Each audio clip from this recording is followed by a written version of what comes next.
Le vent salé de la mer fouettait mon visage comme une gifle inattendue, et je trébuchais sur le trottoir inégal de la Rambla, droit dans les bras d'Amandine. « Océane, qu'est-ce qui te prend ? Tu as l'air d'une fugitive, murmura-t-elle, sa voix veloutée comme un vin rouge de Bordeaux, mais ses yeux sombres qui me hantaient depuis des mois, trahissaient une inquiétude qui me transperça le cœur. Et là, sous les lanternes vacillantes de Barcelone, je sentis mon secret se fissurer, je l'aimais, d'un amour interdit, vorace, et ce voyage d'affaires interminable allait tout faire basculer. Les rues de Barcelone s'étiraient comme un labyrinthe de passions contenues, imprégnées de ce mélange enivrant d'embrun marin et d'épices castillanes qui collaient à la peau comme un reproche. J'avais atterri ici, dans cette ville aux courbes gauchistes et aux secrets baroques, pour un projet de fusion d'entreprises franco-espagnoles qui devait sceller ma carrière ou la ruiner. Amandine Duval, ma patronne, l'architecte impitoyable de ce deal, m'avait choisie comme adjointe. À 28 ans, je n'étais qu'une assistante zélée chez Duval et Associés, une petite agence parisienne spécialisée dans les partenariats culturels. Mais Amandine. Ah, Amandine. À 38 ans, elle était le phare que je suivais dans l'ombre, une femme aux traits ciselés comme une sculpture de Rodin, avec des cheveux noirs coupés au carré impeccable et des lèvres qui s'étiraient en un sourire fatal, capable de désarmer un conseil d'administration ou de me faire fondre sur place. Ce voyage, censé durer 3 semaines, s'était étiré comme une éternité. Des négociations interminables dans des salles au plafond voûté du quartier gothique, des dîners arrosés de sangria où les Espagnols parlaient fort et gesticulaient comme des toreros, et toujours, cette proximité forcée avec elle. Notre hôtel, un boutique-hôtel niché dans l'Exemple, nous avait attribué des chambres adjacentes. Une erreur administrative, avait-elle ri, mais pour moi, c'était une torture exquise. Chaque matin, je l'entendais fredonner du Piaf sous sa douche, et je me surprenais à coller l'oreille contre le mur, imaginant l'eau ruisselant sur sa peau olive, effleurant les courbes que je n'osais pas rêver à voix haute. Le premier soir, après une journée à batailler avec des avocats madrilènes sur les clauses de non-concurrence, nous nous étions effondrés sur la terrasse de l'hôtel, face à la mosaïque ondulante de Gaudí qui illuminait la nuit. « Tu sais, Océane, dit-elle en allumant une cigarette, un vice qu'elle n'avouait qu'ici, loin de Paris, cette ville me rappelle pourquoi j'ai fui la France. Trop de fantômes dans les rues étroites de Montmartre. » Sa voix était un murmure rauque, chargé d'un passé qu'elle ne dévoilait jamais. Je hochai la tête, les joues en feu, feignant l'intérêt professionnel. Mais intérieurement, je hurlais, « Dis-moi tout, Amandine. Laisse-moi être ton refuge, pas juste ton ombre. » Les jours suivants furent un tourbillon. Nous visitions des sites potentiels pour le partenariat, une galerie d'art moderniste près du parc Güell, où les couleurs vives des fresques de Mie ressemblaient moquer ma discrétion, un vignoble aux abords de Sitges, où le soleil cognait dur et où elle avait vraiment ri en renversant du vin sur ma chemise. « Laisse-moi t'aider » avait-elle susurré, sa main effleurant mon épaule pour éponger le liquide rouge avec une serviette. Ce contact, fugace comme un souffle, m'avait laissé pantelante, le cœur battant la chamade. Était-ce de l'innocence ? Ou pire, de la pitié ? Je n'osais pas y penser. À Paris, elle était distante, professionnelle jusqu'à la froideur. Ici, en Espagne, sous ce ciel impitoyable, elle se laissait aller. Des confidences sur son divorce récent, un mari français conventionnel qui n'avait jamais compris son ambition, des regards qui s'attardaient un peu trop longtemps sur mes lèvres quand je parlais. Mais le doute s'insinuait comme la brume du matin sur la Costa Brava. Une nuit, alors que je regagnais ma chambre, j'entendis sa voix à travers la cloison, basse et brisée. « Non, Claire, ce n'est pas le moment. Pas avec elle ici. » Claire ? Qui était cette Claire ? Mon estomac se noua. Était-ce une rivale ? Une amante ? Je me plaquai contre le mur, retenant mon souffle, mais elle raccrocha, et le silence retomba, plus lourd qu'une enclume. Le lendemain, au petit déjeuner, elle était radieuse, commandant des churros avec un enthousiasme enfantin.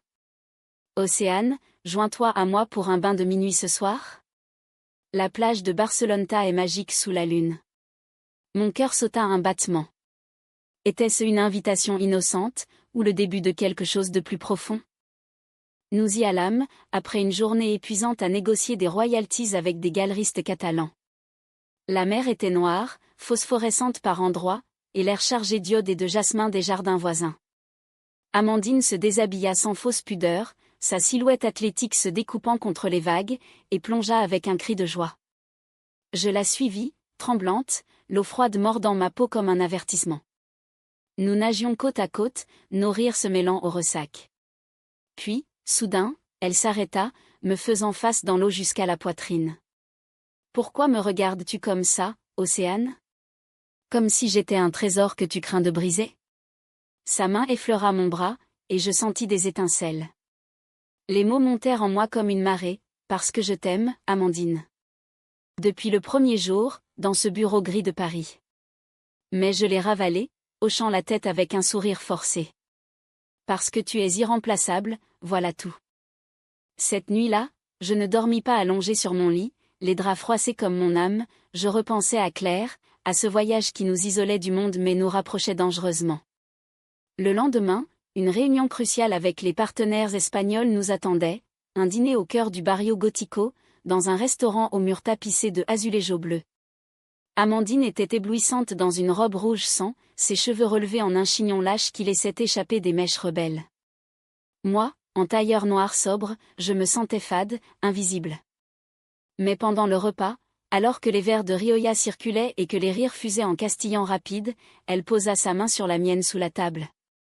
Un geste anodin pour calmer mes nerfs, dit-elle plus tard. Pour moi, c'était un incendie.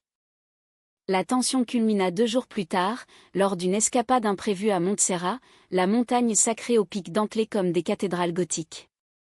Nous avions loué une voiture pour « souffler », avait-elle prétexté, fuyant les emails urgents de Paris. La route sinueuse, bordée de cyprès tordus, nous mena à l'abbaye où des moines chantaient encore les vêpres. Assise sur un banc de pierre, face à la Vierge noire enchâssée dans son autel d'or, elle se confia enfin. J'ai tout sacrifié pour cette carrière, Océane. Mon mariage, mes amis. Et maintenant, je me demande si ça valait le coup. Ses yeux brillaient de larmes contenues, et sans réfléchir, je pris sa main. Tu n'es pas seule, Amandine. Jamais. Le silence qui suivit fut électrique, nos doigts entrelacés comme des promesses muettes. Sur le chemin du retour, dans la voiture qui filait vers la Costa, elle gara soudain sur un belvédère désert. Le soleil se couchait, peignant le ciel en feu. « Embrasse-moi » murmura-t-elle, et avant que je puisse protester, ses lèvres trouvèrent les miennes. Ce baiser, sous le ciel espagnol, fut un raz-de-marée. Doux d'abord, puis urgent, ses mains dans mes cheveux, mon corps pressé contre le sien sur le siège avant. C'était comme si Barcelone entière conspirait pour nous unir, le vent chaud, les cloches lointaines, l'odeur de thym sauvage. Quand nous nous séparâmes, essoufflés, elle rit, un rire nerveux. C'est la folie de ce pays. Ou peut-être la mienne.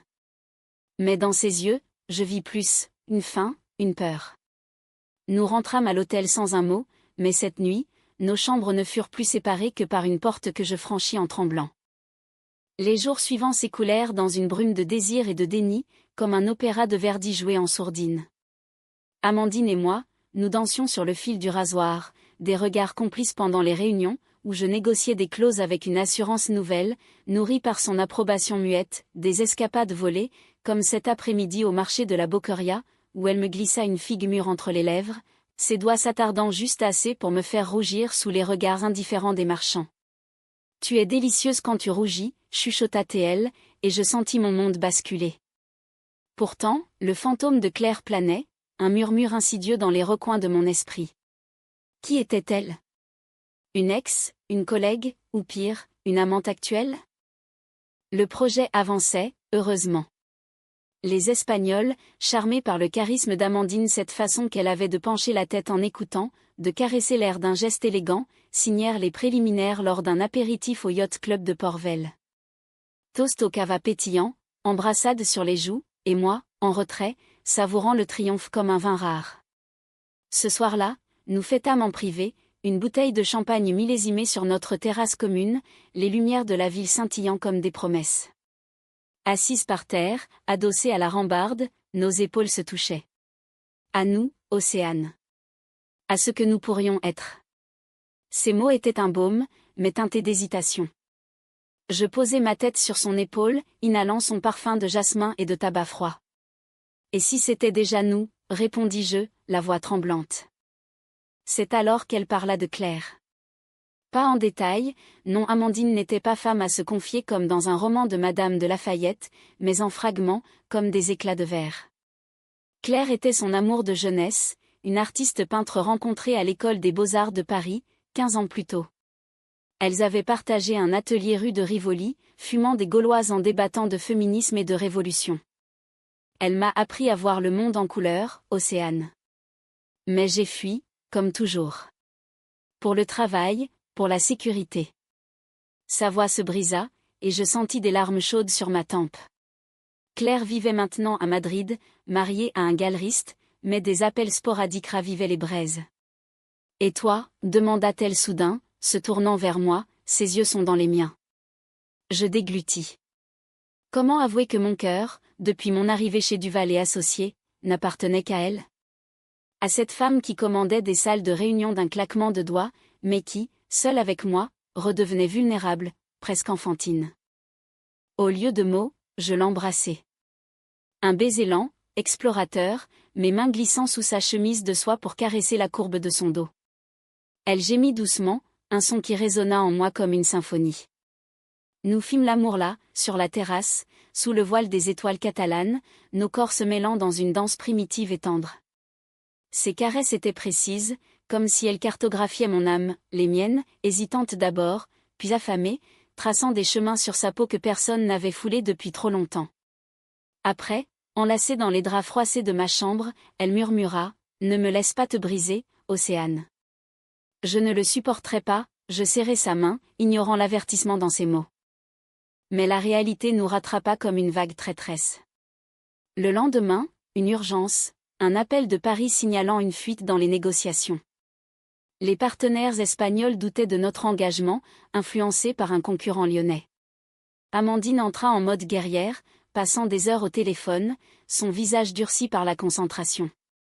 Moi, je gérais les détails, mais une enveloppe glissée sous notre porte attira mon attention, une invitation manuscrite pour un vernissage à Madrid, signée « Claire ». Le cœur serré, je la cachai, mais pas assez bien. Le soir, alors que nous dînions dans un petit bistrot du Born, elle la trouva dans son sac. « Tu savais » demanda-t-elle, le ton neutre mais les yeux froids. Je balbutiai une excuse, mais le mal était fait. « C'est rien, Océane. Juste une vieille amie. Mais j'irai peut-être. Seule. » Le conflit couva comme un orage sur la Sierra Nevada. Les jours suivants, elle s'éloigna, des réunions sans moi, des promenades solitaires le long de la plage. Je la voyais par la fenêtre de ma chambre, silhouette solitaire face à la mer, fumant en fixant l'horizon. Mon amour, ce feu que j'avais nourri en secret, se muait en jalousie acide. Une nuit, incapable de dormir, je la suivis jusqu'à un bar de la Ribera, où la musique flamenco pulsait comme un cœur affolé. Elle était là, au comptoir, riant avec un groupe d'artistes locaux. Et puis, son téléphone sonna. « Claire ? Oui, je viens à Madrid. Demain. » Les mots me frappèrent comme un coup de poignard. Je m'enfuis, les larmes brouillant les ruelles pavées. Le lendemain, elle partit pour un « rendez-vous professionnel » express, me laissant gérer les dernières signatures à Barcelone. Seule dans l'hôtel, je fouillais son ordinateur un acte bas, indigne, mais la douleur me rendait irrationnelle. Des emails, des photos, claires, radieuses, aux cheveux roux flamboyants, posant dans un atelier ensoleillé. Des messages tendres datant d'il y a des mois, « Reviens-moi, Amandine. Madrid t'attend. » Pire, un billet d'avion pour Paris, réservé pour la fin du voyage, au nom de nous deux. Était-ce un piège? Ou une illusion que je m'étais forgée? Quand elle revint, 2 jours plus tard, avait les yeux cernés, je l'attendis dans le hall. « Qui est Claire vraiment ?» lâchai-je, la voix chevrotante. Elle pâlit, puis soupira. « Mon ex. Celle qui m'a brisée. Et que j'aime encore, quelque part. Ce voyage. C'était pour oublier. Pour recommencer avec toi. » Ces mots étaient un aveu, mais teintés de duplicité. Nous nous disputâmes pour la première fois, voix basse pour ne pas alerter la réception, accusations fusant comme des flèches. « Tu m'utilises. pour ton ego, pour combler un vide, criai-je enfin, et elle recula, blessée. Peut-être. Mais toi, Océane, tu es si pure. Si jeune. Je ne veux pas te salir. Cette nuit-là, nous ne dormîmes pas ensemble. Séparés par un mur plus épais que le béton, je pleurais jusqu'à l'aube, tandis que dehors, Barcelone bruissait de ses secrets. Le voyage touchait à sa fin, mais notre histoire, elle, entrait dans sa tempête. La trahison frappa comme un coup de Mistral en plein été, balayant les illusions que nous avions tissées sous le soleil espagnol. Le jour suivant l'aveu sur Claire, Amandine annonça une pause, elle rentrerait à Paris plus tôt, prétextant une urgence familiale. Les contrats sont signés, Océane. Tu peux boucler le reste ici, seule. Tu es capable. Ces mots, prononcés d'un ton professionnel guindé lors du petit déjeuner, me glacèrent plus que l'air conditionné de la salle. Capable? Étais-je donc revenue à n'être que l'assistante, l'ombre interchangeable? Je hochai la tête, ravalant ma rage, mais intérieurement, je bouillonnais. Ce soir-là, feignant un mal de tête, je la laissai dîner seule et me rendis au port, où les yachts oscillaient comme des berceaux vides. Assise sur un quai, les pieds dans l'eau, je repensais à notre premier baiser, à la terrasse surplombant la mer. Était-ce réel, ou juste un mirage catalan? Le lendemain, confirmation brutale, un email de la direction parisienne, félicitant Amandine pour la promotion du deal.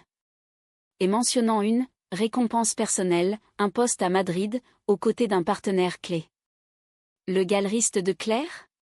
Mon sang ne fit qu'un tour. J'appelai un contact à l'agence, une amie discrète, et appris la vérité. Amandine négociait en secret un transfert, pour se rapprocher de son passé. De Claire. Notre idylle n'avait été qu'un interlude, un moyen de tester les eaux avant de plonger dans l'océan familier. La douleur me plia en deux, comme une lame tordue. Je passai la journée à errer dans les ruelles du Raval, buvant des cafés trop forts dans des bars enfumés, écoutant des gitans gratter leur guitare. Barcelone, qui m'avait semblé complice, se muait en accusatrice, ses mosaïques criardes moquaient ma naïveté, ses fontaines murmurantes chantaient mon deuil. Quand je rentrai à l'hôtel, elle m'attendait dans le lobby, valise à ses pieds. Océane, parlons. Sa voix était douce, suppliante, mais je vis l'évitement dans ses yeux. Nous montâmes dans ma chambre. Ironie du sort, la sienne était déjà libérée. Assise sur le lit, face à face, le silence s'étira comme une toile d'araignée. J'ai menti, avoua-t-elle enfin. Pas sur mes sentiments pour toi. Ils sont vrais. Profonds. Mais clairs. Elle est mon encre, mon chaos. Et ce poste à Madrid, c'est une excuse pour la reconquérir. Une larme coula sur sa joue, et malgré tout, mon cœur se serra. Je voulais la haïr, la gifler, mais l'amour est un traître sournois. Et moi, murmurai-je. Étais-je juste un pansement? Une distraction pendant que tu complotais ton retour aux sources? Elle secoua la tête, prenant mes mains dans les siennes. Non. Tu es la lumière que je n'attendais pas, fraîche, passionnée. Tu m'as rappelé ce que c'est d'aimer sans filet. Ses lèvres tremblaient, et avant que je puisse réagir, elle m'embrassa un baiser désespéré, chargé de regrets et de feu. Nous tombâmes sur le lit, nos corps se retrouvant dans une urgence presque violente, comme pour graver ce moment dans la chair. Ses mains exploraient, suppliaient, les miennes, accusatrices, laissaient des marques légères sur sa peau. Reste, gémis-je entre deux souffles. Choisis-moi. Mais même dans l'extase, je sentis le mensonge, ses yeux, quand elle fermait les paupières, cherchaient un ailleurs. Le lendemain, elle partit. Un taxi pour l'aéroport, un baiser chaste sur la joue, on se revoit à Paris, ma belle. Ça n'est pas fini. Mais je savais que si. Seule à Barcelone pour les 2 derniers jours, je finalisais les papiers avec une efficacité robotique, évitant les miroirs qui reflétaient mon visage amaigri, mes yeux gonflés. Les nuits étaient pires, des rêves où elle revenait, nue sous la lune, pour m'emmener loin. Réveil en sueur, le cœur cognant. Je visitais la Sagrada Familia seule, errant sous ses tours inachevées, symbole d'aspiration brisée. Au sommet d'une flèche, face à la ville étalée comme un tapis bigarré, je hurlai mon chagrin dans le vent, un cri primal que personne n'entendit. De retour à Paris, la réalité me rattrapa comme un coup près. L'agence bruissait de rumeurs, Amandine avait démissionné, acceptant le poste à Madrid. Des emails froids, professionnels, pour clore le projet. Pas un mot personnel. Je m'enfonçais dans le travail, des nuits blanches à cataloguer des contrats, des jours à sourire faussement aux collègues. Mais le vide grandissait, un gouffre où mon amour pour elle pourrissait en amertume. Un mois plus tard, un appel, numéro inconnu, accent espagnol. Océane ? C'est Claire. Amandine m'a tout dit. Viens à Madrid. Elle a besoin de toi. Mon sang se figea. Trahison sur trahison, elle avait tout confessé à son ex, me livrant comme une offrande ? Je raccrochai, tremblante, et passai la nuit à marcher le long de la Seine, les lumières des ponts dansant sur l'eau comme des larmes figées. Était-ce une manipulation ? Ou un appel au secours ? Le lendemain, je pris un billet pour Madrid, mue par une force plus forte que la raison, l'amour, ce fou, qui refuse de mourir. L'aéroport de Baraja était un chaos organisé, odeur de café et d'anxiété. Claire m'attendait à la sortie, plus belle que dans les photos, quarantaine épanouie, cheveux roux cascadant sur une veste en cuir usé, yeux verts perçants comme des lames. « Merci d'être venue », dit-elle simplement, m'entraînant dans un taxi vers le cœur de la ville. Silence pesant pendant le trajet, Madrid défilant en un blur de plaza et de churreria.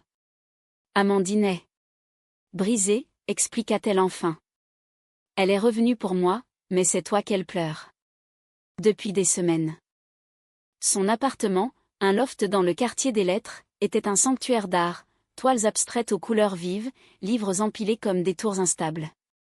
Amandine était là, recroquevillée sur un canapé de velours rouge, pâle comme un fantôme de Goya. Nos regards se croisèrent, et le monde s'effondra. Océane, murmura-t-elle, se levant d'un bond. Je restai figé, le cœur déchiré entre fureur et tendresse. Claire s'éclipsa discrètement, nous laissant seuls. Pourquoi, demandai-je, la voix rauque.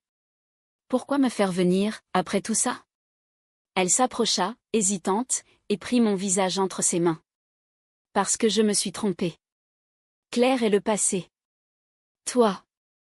Tu es l'avenir que j'ai failli perdre. J'ai fui à Madrid pour me punir, pour me prouver que je pouvais vivre sans risquer mon cœur. Mais sans toi, je ne vis pas. Je survis. Ses larmes coulaient, chaudes sur mes doigts quand je les essuyais. Le baiser qui suivit fut différent, pas de feu, mais une flamme bleue, profonde, forgée dans la douleur. Nous parlâmes toute la nuit, déballant nos âmes comme des bagages trop lourds. Elle avoua la trahison, avoir utilisé notre liaison pour se sentir vivante, tout en gardant Claire comme filet de sécurité. J'avouai ma jalousie, ma peur d'être juste une passade. À l'aube, enlacés sur le sol jonché de coussins, nous rîmes pour la première fois depuis Barcelone un rire libérateur, teinté de sel. Mais le chemin n'était pas tracé.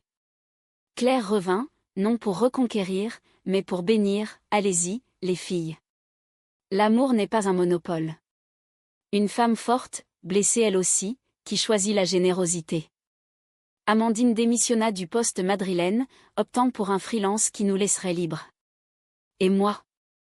Je quittai Duval et Associés, pour un partenariat avec elle, Duval et Leroux, une agence à notre image, tissée de passion et de cicatrices. Madrid nous adopta comme une mère indulgente, avec ses places ombragées et ses cafés où l'on philosophait jusqu'à l'ivresse. Les mois suivants furent un apprentissage, non pas d'aimer sans peur, mais d'aimer avec elle, cette vulnérabilité qui rend humain. Amandine et moi, nous louâmes un petit appartement près du Retiro, un havre au balcon fleuri de géranium, où le soleil filtrait comme une caresse. Les matins, elle peignait un hobby retrouvé, inspiré par Claire, qui nous visitait parfois pour des dîners arrosés de Rioja, riant de nos disputes futiles sur les tons de bleu. Vous êtes pire qu'un couple de Picasso, taquinait-elle, et nous rougissions, complices. Le travail devint notre encre commune. Notre agence décolla, des projets liant art français et design espagnol, des expositions itinérantes de la Costa Brava à la Loire. Je gérais les contrats avec une assurance conquise, tandis qu'Amandine charmait les mécènes de son charisme magnétique. Mais ce n'était pas sans heurts. Des nuits où la jalousie ressurgissait, fantôme de Claire ou de mes insécurités passées, des jours où le poids de nos secrets passés nous clouait au lit, à refaire surface dans les bras l'un de l'autre. Promets-moi qu'on ne se trahira plus, murmurai-je un soir, après une querelle sur un email ambigu d'un client. Elle rit doucement, traçant des cercles sur mon ventre. Je te promets l'honnêteté, Océane. C'est tout ce que je peux offrir. Le reste. C'est la vie, imprévisible comme un flamenco. L'été nous ramena à Barcelone, pour clore la boucle. Nous marchâmes la Rambla main dans la main, indifférentes au regard ou peut-être enhardies par eux. Sur la terrasse de notre ancien hôtel, face à la mer qui scintillait comme un miroir brisé, nous renouvelâmes nos vœux muets. Souviens-toi de ce baiser, ici, sous les étoiles, dit-elle, ses lèvres effleurant les miennes. Je souris, le cœur plein. Comment oublier? C'était le début de notre fin. Ou de notre éternité. Un an plus tard, lors d'une exposition à la Fondation Miro, Claire nous surprit avec un cadeau, un portrait des nous deux, enlacé sur la plage de Barceloneta, peint dans des tons chauds d'ocre et d'azur. Pour que vous n'oubliez jamais d'où vous venez, dit-elle, les yeux humides. Amandine pleura, et moi avec elle, dans les bras de cette femme qui avait été mon tourmenteur et mon salut. La vie, en Espagne, nous apprit la résilience. Aimer, c'est trahir un peu de soi pour en offrir à l'autre, et trouver la grâce dans les fissures. Aujourd'hui, alors que le soleil se couche sur la Sierra, je regarde Amandine somnolée à mes côtés, un livre de Colette ouvert sur sa poitrine. Notre amour n'est pas un conte de fées trop de cicatrices, trop d'ombre, mais il est vrai, humain, tissé de rires et de larmes. Et dans ce pays de passion débridée, nous avons appris à danser avec nos démons, main dans la main, vers un horizon où le cœur, enfin, ne se cache plus.